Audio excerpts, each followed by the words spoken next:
starting with the name of Allah, who is a merciful and compassionate, who is a King of Kings, who is a King of universes.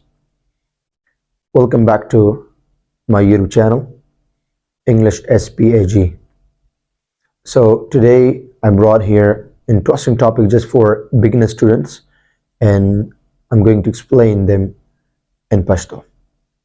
So that is parts of speech. Nanane topic, nanane dar zamung de parts of speech. چې صرف او صرف د beginners لپاره دی. تاسو کولای شئ چې خپل students څومره چې beginners level دي class 1, class 2, class 3 تر class 5 پورې یا نور داسې هغوی د دې بیسیک نه معلوم د parts of speech نو هغوی کولای شي دغه ویډیو ګوري او د هغوی لپاره دا ویډیو ډېر یوزفل ده او ډېر بینیفیشل به وي انشاءالله. So که غواړئ چې په ایډوانس لیول سره parts of speech زده کوئ نو تاسو کمنټ پرېږدئ انشاءالله.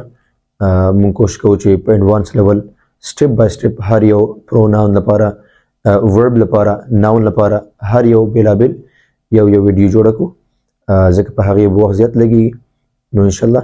او نننۍ ویډیو کې به انشاءالله مکمل part of speech په beginners level باندې ښودل کېږي انشاءالله. So the first number is parts of speech. Parts of speech څه شی دي آیا دا ضرور دي په انګلیش کې یا نه؟ لکه څنګه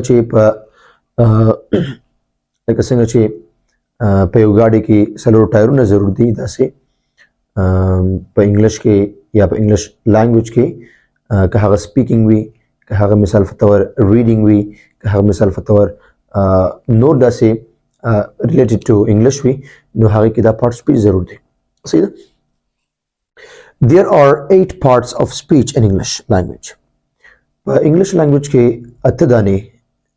اته parts of speech موجود دي. The first number is noun. Noun یعنی څه؟ Noun لکه څنګه چې مونږه اسم وایو. صحیح ده؟ مونږه اسم وایو، اسم نوم. صحیح ده؟ هغې ته دلته د ګرامیټیکل نوم کې ورته څه وایي؟ ناون ورته وایي. The name of everything is called noun. د هر څه شي نوم ته مونږه ناون وایو. که د هغه هر څه شی وي، که هغه لرګی وي، که هغه سړی وي، که هغه مسافت ځای وي، که هغه مسافت څیز وي، که هغه هر څه شی وي مقصد هغه نوم ولري هغې ته مونږه ناون وایو. صحیح ده؟ For example ضمیر زمانی. ضمیر زمانی څه نوم دی؟ د یو سړي نوم دی، د یو هلک نوم دی.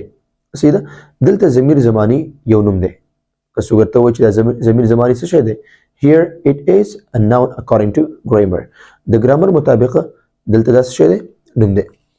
Second number, Pakistan. Pakistan is a place.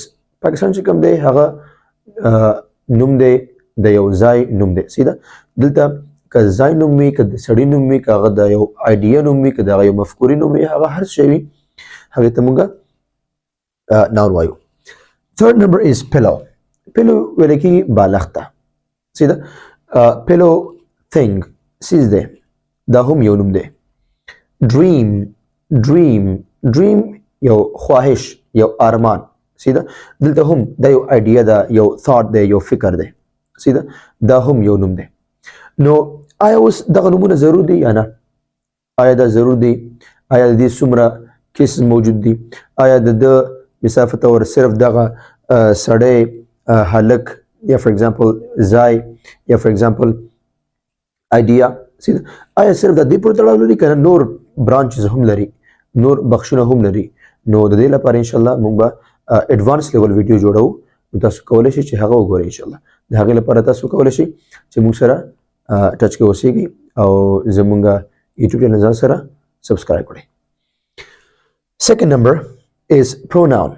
What is pronoun? لکه څنګه مونږ دې ته اسم ضمیر وایو. صحیح ده؟ په اردو کې هم ویل کېږي، پښتو کې هم ویل کېږي، په حتی په عربي کې هم ویل کېږي ضمایر. صحیح ده؟ نو دلته pronoun the word which we use instead of a noun to avoid the repetition of a noun. مونږ pronoun استعمالوو چې د یو نوم هغه تکراریت ختم کړو، بار بار استعمالیږي. لکه زه وایم چې امین ښه هلک دی، هغه وختي راځي، هغه ناوخته راځي، هغه داسې کوي هغه داسې کوي. دلته چې زه د هغه استعمالوم چا باره کې استعمالوم هغه امین باره کې استعمالوم. سیده که چېرته زه دلته هغه استعمال نه کړم او زه امین په هرې جمله اول سر کې امین خالق دی امین وختي راځي امین داسې کوي امین داسې کوي دلته دغه امین نوم بس شي بورینګ مطلب بورینګ بشي د یو بورینګ به فیل کېږي. نو د دې وجې د دې لپاره موږ پښتو کې هم دغه ټکي استعمالو ضمایر استعمالو په فارسي کې هم استعمالو عربي کې هم استعمالو په هر لانګویج کې دغه پروناونز موجود دي. نو دلته دغه هی شي اټ د چې استعمالېږي همدغه څه دي پروناونز دي. امین اکبري از ا ګډ بوای. امین اکبري ښه هلک دی. هی is Anwar's brother. هغه د انور ورور دی. دلته چې ما د هی استعمال کړو دلته څه دی دا پروناون دی او دا چاته اشاره کوي دا هم د امین اکبري د اشاره کوي مغه اول نکاس اشاره کوي. سیده اوس برا شو adjective ته. It is a word which modifies noun or pronoun. هر هغه ټکی چې هغه noun نوم یا pronoun اسم ضمیر هغه موډیفای کړي تشریح کړي او نور اضافي معلومات ورته ورکړي هغه ته موږ adjective وایو. دلته آیا adjective صرف دا کار کوي؟ آیا adjective صرف noun آیا صرف یو ټکی وي کنه مکمل جمله هم adjective کېدل شي؟ آیا یو phrase adjective کېدل شي یا نه؟ آیا یو class adjective کېدل شي یا نه؟ ان شاء الله دې لپاره به advanced level جوړو نو بیا تاسو کولی شئ چې هغه ان شاء الله وګورئ. Ilyas is a brilliant student. نه دلته چې ما د brilliant استعمال کوم څه دی دا adjective دی. سیده Ilyas is a brilliant student. دا brilliant څوک modify کوي دلته Ilyas modify کوي. سیده Ilyas ته اضافي معلومات ورکوي چې دا Ilyas brilliant student دی.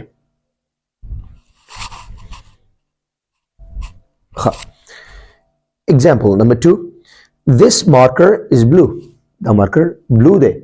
دلته اوس marker خو خپل نوم دی دا نشي کېدلی. this خو دا معنا ورکوي ازم نشي کېدلی. اوس blue څه پر راغلی blue دلته شین معنا ورکوي آبي معنا ورکوي صحیح شو آسماني رنګ. نو دلته دا څوک یادوي دا marker یادوي چې دا marker blue رنګ دی. نو دلته دا blue څه دی adjective دی. صحیح ان شاء الله.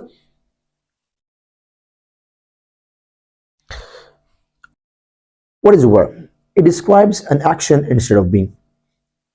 Verb په یو جمله کې کار کول او د هغې یا مثال په تور کنډیشن ښودل حالت ښودل د هغې پروفیشن پیشه ښودل او د هغې ځای ښودل د ټول ورب پورې تړاو لري. سیده که چېرته مثال په تور هغې یو کار وښودلو چې یو کس روان دی یو کس خوراک کوي یو کس منډه وهي یو کس کینی یو کس ودرېږي یو کس موبایل استعمالوي دا استعمالول ودرېدل روانتیا دا ټول څه دي دا ټول اکشنز دي. دغه اکشن چې کله په جمله کې استعمال شي دغه اکشن ته مونږه ګرامر لحاظ نه یا د ګرامر نوم چې کوم دی هغه مونږ ورته ورب وایو. سیده که چېرته په جمله کې دا دی دی وو ول آینده کې به وي دلته چې کله دوی اکشن ونه ښایي بلکې اکشن خو چې وښایي هغه صرف څه دي وربز دي بلکې سیکنډ سټیټ اف بینګ چې کله د دې حالت وښایي که هغه پروفیشنز وي پیشه وي کار وي وظیفه وي که هغه مثال د دې هیلث صحت هغه وي حالت وي لکه مریض دی روغ دی فاین دی څه شو دې لپاره هم د ټول وربونه چې کوم استعمالېږي دې ته موږ سټیټیو وربز وایو. انشاءالله ایډوانس لیول چې کوم ویډیوز جوړېږي هغې کې به انشاءالله دا وي. سیده We learn from English SPAG. مونږه زده کړه کوو د انګلیش SPAG نه SPAG نه. سیده دلته اوس دا چې کوم learn دی learn دا کوم ورب دی دا action ورب دی دلته مونږ ته action ښایي. سیده دلته مونږ ته action ښایي ځکه چې مونږ زده کړه کوو څه شو دلته مونږ ته کوم پروفیشن مونږ ته کوم نور حالت نه ښایي بلکې زمونږ action ښایي چې مونږ څه کوو learn زده کړه کوو. اوس are څه دلته they are students دلته خو کوم اکشن نه ښایي چې دا کار دا هغوی څه کوي دلته کوم اکشن نه ښایي بلکې دلته موږ ته د دوی خلکو د دوی شاګردانو هغه حالت ښيي چې دا دی څوک دي دی students دي سیده دلته د are stative verb لیکيږي دلته د state of being دی. Okay, so now this is the turn of conjunction. Then what is conjunction and why we use it? So it is used to combine different parts of sentence. Conjunction استعمالېږي هغه وخت کې کله تاسو د جملې یو سو پارټس یو بل سره ځای کوئ سیده که هغه نومونه وي که هغه adjective وي که هغه adverbs وي که هغه هر څه وي د هغې یو ځای کول د conjunction کار دی سیده. For example, Shafiq and Umar are cousins. دلته چې ما د and استعمال کړی د شفیق او د عمر دواړو یو بل سره څه کړی دواړو یو بل سره یو ځای کړي دي دلته دا کار د conjunction دی دا and څه شی دی and دلته conjunction دی دلته دوه نومونه یو بل سره یو ځای شوي دي داسې ویلی شم چې Shafiq was sick yesterday سیده so he didn't come to the class داسې ویلی شي دلته چې ما so استعمال کو دا conjunction دی یا زه وایم چې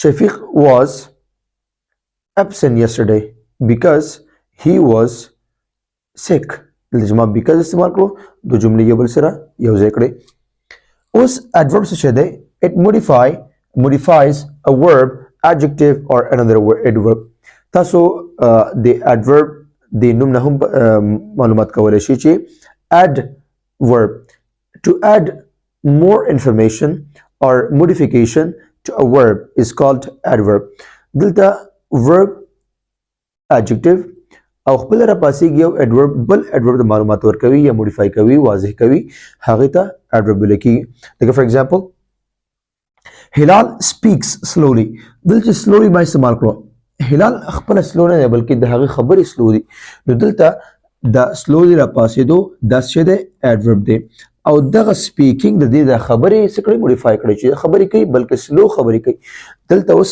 دا speaks څه دی verb دی او د slowly را پاسېدو دغه verb یې modify کړو دلته دا adverb شو دا یو کار یو شو بل he is very excellent student هغه ډېر ښه student دی ډېر ښه شاګرد دی دلته دا څوک modify کوي څوک ښه دی هلال ښه دی نو he pronoun ښه دی دا هلال ښه دی دلته چې دا هلال modify کو د هلال نوم دی نو د نوم modify کول د adjective کار دی نو دلته دا adjective شو سیده او دا adjective چا modify کړو دا very modify کړو سیده very څه دلته very دلته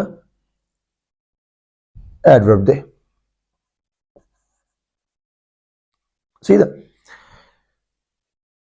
third example he always comes very early سیده هغه همیشه ډیر وختي راځي دلته د early هغه کس نه بلکې د هغه راتلل وختي دي د هغه راتلل وختي دي دلته د early adverb دی څه دی adverb دی او دا very څه دی دا هم adverb دی ځکه چې دا یو adverb را پاسېدو بل adverb یې modify کړو دلته دا کار هم وشو سیده مخکې راځو preposition what is preposition preposition